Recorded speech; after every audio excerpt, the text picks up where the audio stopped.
Dis klein, maar is hier, dis 'n temahol. Ons het 'n vegetable cutter. Kom ons maak hom oop en kyk hoe hy lyk.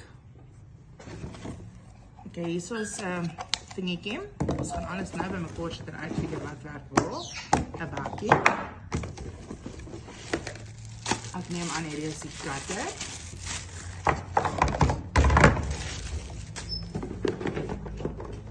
En die booklets. Sy kom te sê hoe hy werk.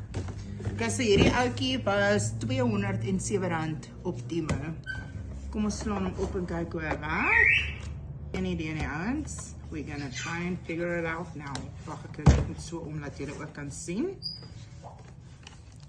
Ek moet nou eers voel. So hier is 'n knoppie wat so maak en dan hier uit. Alright. Dan het ek gesien hier's 'n knoppie hier. Goed job, blikspottel. Wat so maak. Alright.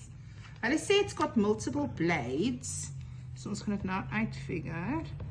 En die snyneedel. Okay, daar's een blade. Hoe sê hulle multiple blades? Okay, ons figure dit gou uit. Okay, kyk gou hierso. Ek dink wat hulle bedoel daarmee is, daar's hy nou baie dun.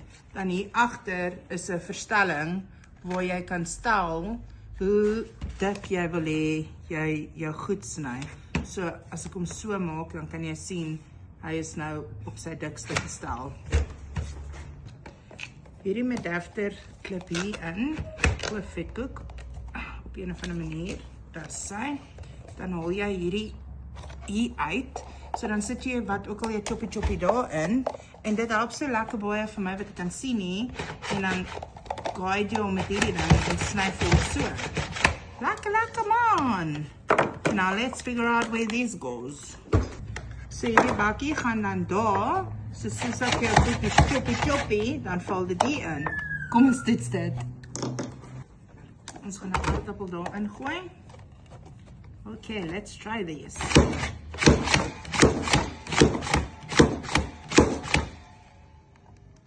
Oh my gosh, look at it. Julle perfect cut. Kom ons draai hom op 'n ander setting. Kom ons sit hom op sy dikste. Okay. As hy, as jy dikker cuts wil hê. As hy, kry jou nou vandag.